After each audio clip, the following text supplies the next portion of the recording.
Welcome to the Market Mystics Podcast. I'm Joshua. I'm Kim. Let's dive in. Hey everybody, welcome back. I want to start out by asking Josh a question today. Let's do it. So we've been doing questions from kids, but today we're going to have a question from Kim. And the question for you, Josh, is, you know how at the Last Supper, Jesus said, here's the bread and here's the wine. Do this in remembrance of me. I'm really paraphrasing, right? Mm-hmm. But if you were to have a supper like that with your friends, what would you ask them to partake in to remember you by? What would you say? Do this in remembrance of me. What would it be?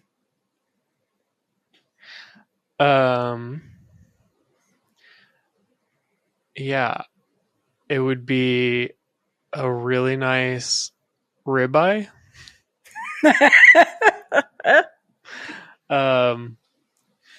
What else? What would be I think like a nice like Cabernet or some, the wine's fine. We'll stick with the wine. The wine's fine. I like it. But I think, bread is great. A nice piece of sourdough, some garlic bread, something tasty. But I think if I was just choosing like a meal that I wanted to be remembered by, I think a nice ribeye would that sounds great. That's funny. Mine would easily be like no hesitation. Didn't even have to think about it. It would be cheese and it would be champagne or some sort of bubbly wine of some sort. That's amazing. Absolutely. Easy. That's funny. I don't know that, Josh, you could only half remember me. Yeah, that's true. The cheese part I would have to leave aside. I mean, they have some pretty great, they have some options for dairy-free cheese. Okay, let me ask you this. I know this isn't podcast worthy, but I'm asking because I'm curious. Yeah. Can you do like sheep's cheese or anything or goat's goat I've cheese? never tried. Like feta is from sheep's milk. Yeah. And I wonder if it has the same proteins. I don't know. I've never tried, so I can't say that I don't know the answer. I don't know. Yeah. Okay. But I also have a question for you today. Okay. Because today's kind of a special day. Because it's kind of your birthday. Oh, is it? It is. I don't know if you were planning on telling all the listeners that, but it is. So I think all of you should drop a comment in the comment section and wish Kim a happy birthday. That's just my opinion. But that's fun. It is indeed your birthday. So I'm curious, what has this year been like? Do you have any notable things from this past year? Is there, in follow up to that, is there anything you're really looking forward to in the next year? Good question. I feel like I've shifted this in my last, between my last birthday and this one, kind of a bit in my health. I feel like, things got not awesome and it's made me really try to take a different perspective on it and look for resources and solutions in places I haven't otherwise considered.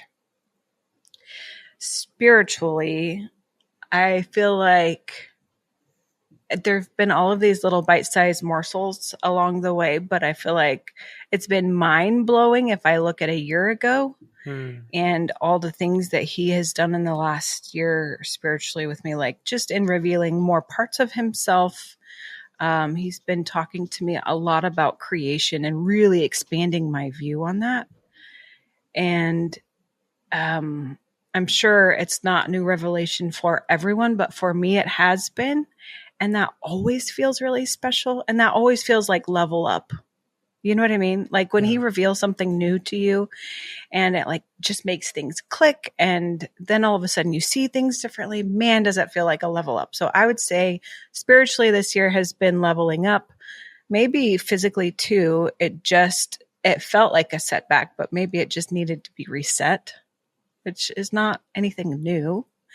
But I'm also really excited about my birthday this year because it lands on Rosh Hashanah. Yeah, the next thing I was going to bring up is it's actually Rosh Hashanah today.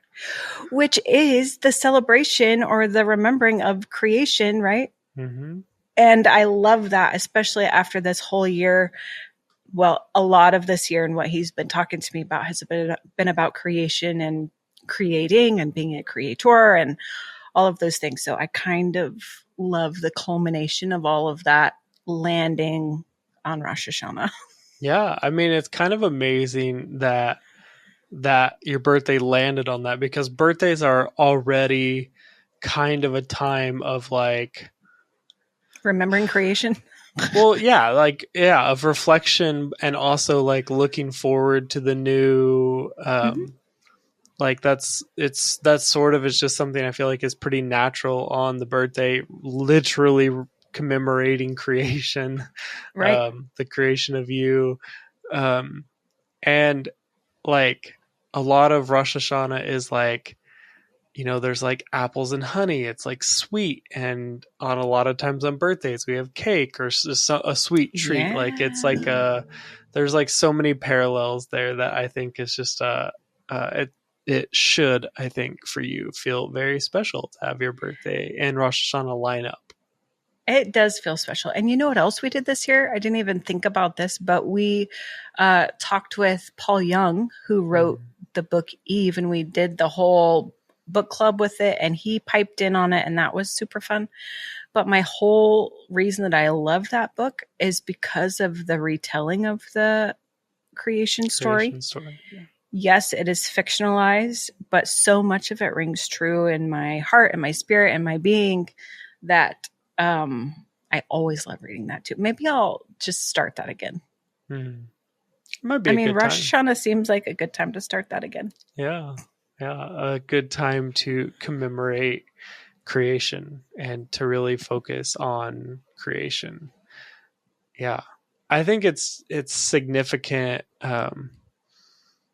So I believe that we aren't tied to the times and seasons of like the stars and the planets. However, we live in a world.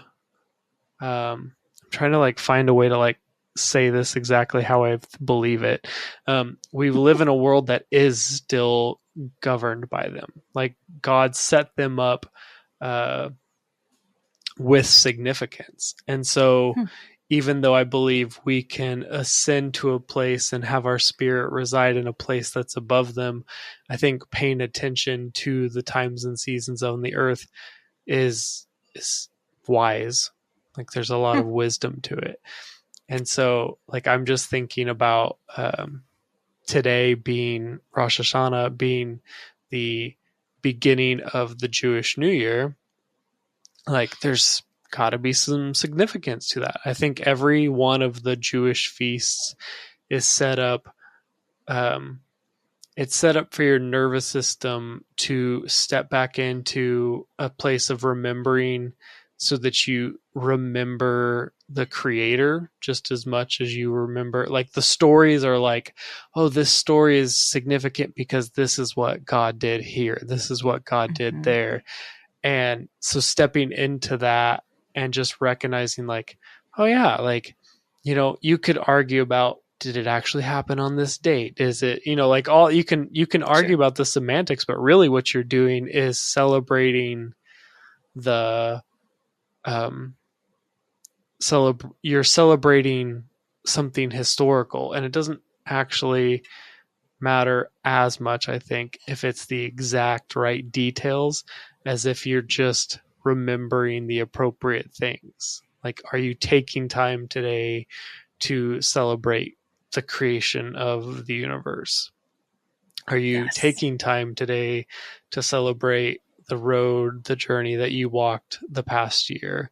Are you taking time today to look forward and plan the year going forward? Like there's significant moments in all of those things. Yeah, I totally agree. I'm going to back up a little bit to you talking about the moon and the stars and kind of those celestial bodies out there, and how, like, it's an interesting nuance, because I think some of the world would say that we're ruled by them, we're governed by them. I would almost say that we're aligned with them. I don't know that they then become my governor. And it's funny because before we recorded, you were like, do you have anything on your mind you want to talk about? And I was like, I had this topic. I forgot what it was. And it had everything to do with this, Josh. That's amazing. Because I was driving kids home from school today, and they were like extra, like energetic, a little bit unruly, not in a horrible way. Just all of them were kind of all behaving this way, maybe feeding off of each other's energy, but it made me go, oh, is there a full moon? Is there something like that? Because that legitimately will affect how people behave and how their energy is, right? And it makes all the sense in the world if you just want to get down to physics about it, right? Like our bodies are 75% water.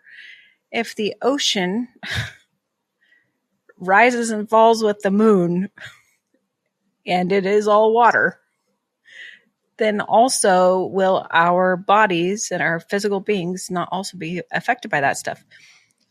But I also had the thought, at what point do we no longer have to be subject to that?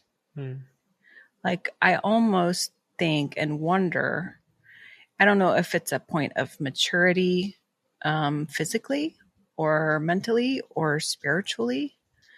And I'd really like your opinion on this, but I think there comes a point when you don't have to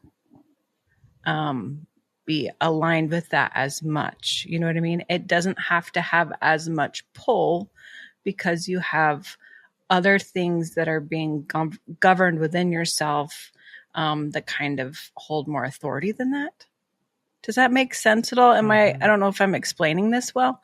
What do you think about that? Well, I was trying to Google it really quickly because I don't remember exactly where it says this in the Bible.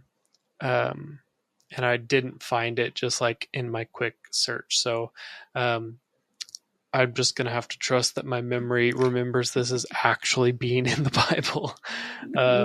But I think it talks somewhere about the created beings that many people might associate with the planets being set in place to be like tutors of people. And so this, I know, like, this has been explained to me this way, and I believe it came from a biblical source, but like how this would be set up to be like, hey, this is you're here to learn the times and seasons, you're here to learn from these people, but like any tutor, it's not meant to rule you and to be there forever. And so I think, like we've talked about the fivefold ministry and how it's like, it says it's important until the fullness of maturity. But yet, are we actually mature? So probably not. So we still need them at this point. I think that there is some truth in that as well with these things. Like, I'm not saying that you should go and start studying astrology or reading a horoscope. But there's a reason that some of those have truth in them. Like when you look into it, there's a reason that some of them have truth in it. There's a reason that some of it, when you read about like your star sign or some of those things. So it's like, oh yeah, that does sound like me. There's a reason some of that's there. But you're also not bound to that. And I think that is like one of the big differences. 100%. I think you said that very well, because I think this is probably why the Christian church has been very adamantly against horoscopes and astrology and those kinds of things, is because you could let it rule you. You could go read a horoscope and it says, well, ABC is going to happen today. And then you convince yourself ABC is going to happen without taking the responsibility and acting in maturity to actually govern your own day. So I think there's some pause and some caution in some of that, but I also don't think that it's innately evil. And I guess I'm saying that publicly, but honestly, I do believe that those things were created by our Creator. And I believe that they were put there with purpose. And I am kind of in this place. I just told you I've been learning so much about creation this year, right? Like, I'm kind of in this place that if the Father created it, there has to be some purpose in it. And can I find that redeeming quality, right? Some would say the redemptive purpose of whatever it may be. And so not just throw everything away as though it's bad because it may have been misused or misrepresented, but can I find what that core purpose is? And I believe that if God made it with a purpose, he made things for life. He didn't make things for good and evil, you know? And so I'm going to look for the life in it. Yeah. I mean, I firmly believe that the stars and planets are God's cosmic clock. Like, they believe they were created, at least in part, to tell seasons and times.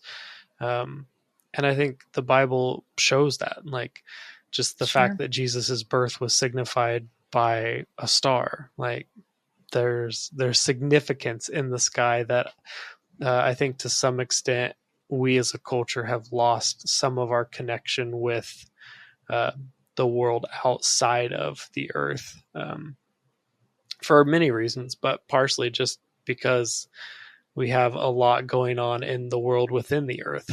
So we don't need them as much. But I do think that it's significant to pay attention to. I think it's important to look at it.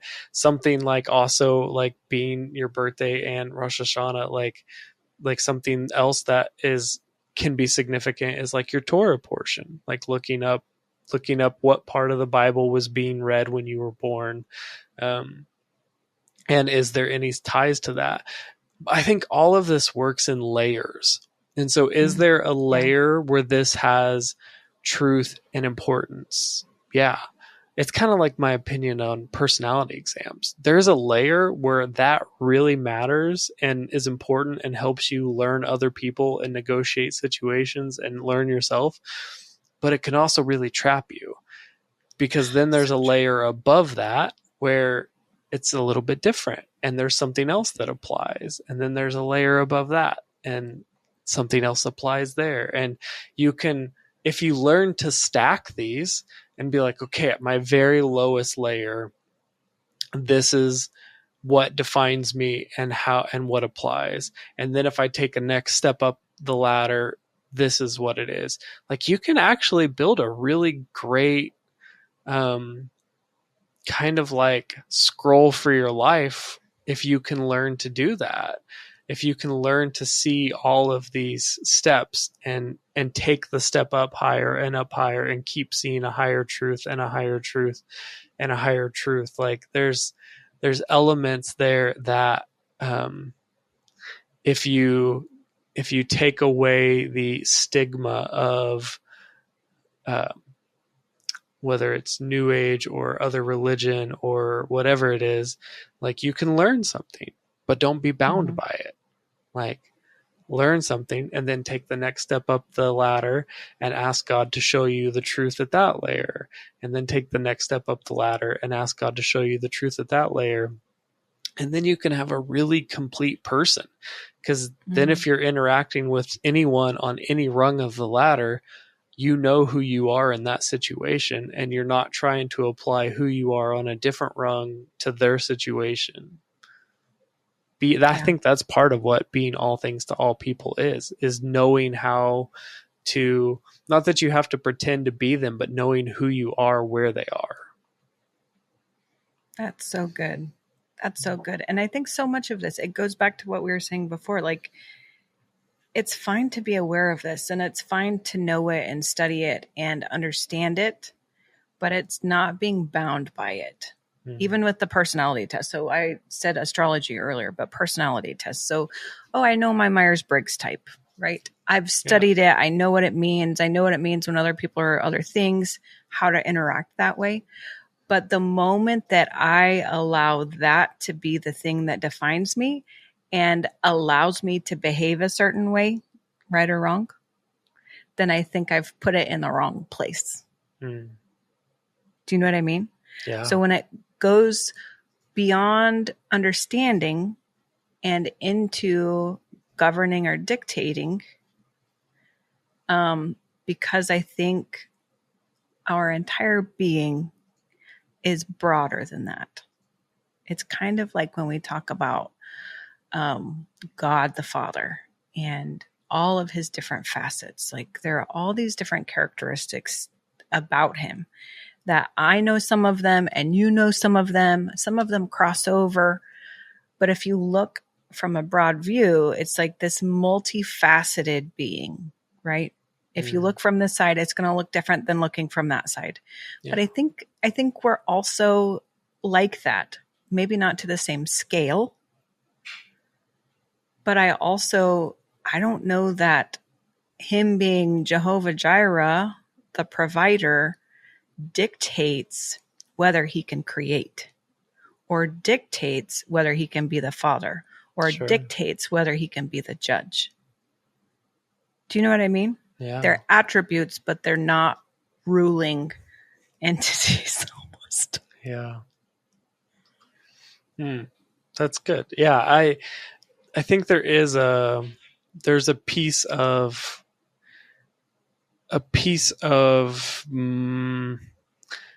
my historical understanding of God that wants to constantly put him in a box instead of constantly seeing him as this and this and this. And I know we've talked about this many times on here, but for many, many years, God was only known as how he showed up for you.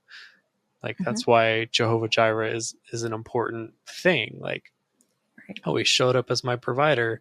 That's this attribute of him. That is him. Like, it is him, but it's this piece of him.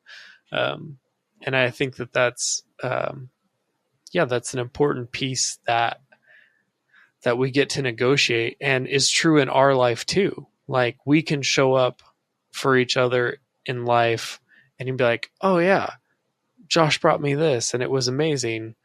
Like, and that was who I was, but it wasn't all that I was.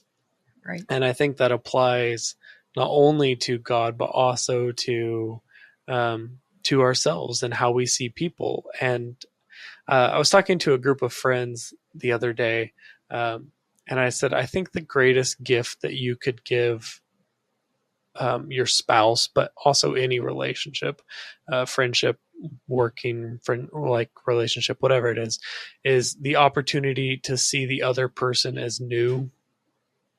Like, if you can allow them to change, if you can allow them to be new and not be stuck in well, this is how they are. Like, if you allow them to change, it allows you to see them in new ways all the time.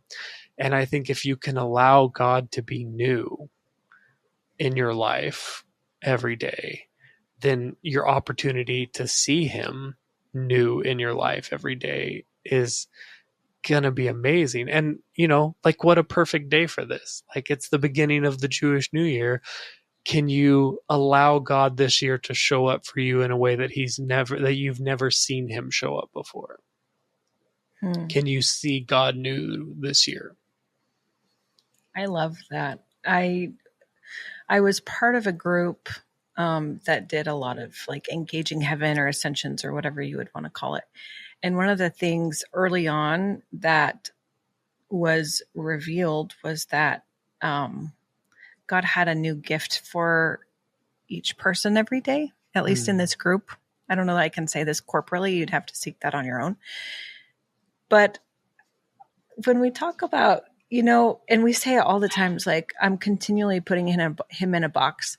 But what if that gift every day is the ability to unwrap that box, like open that box and let him be new?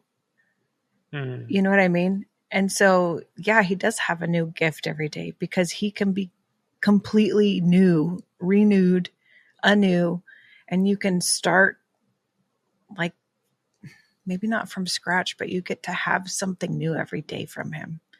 If you would allow the box to be torn down every day. I guess maybe that might just be my focus for this year.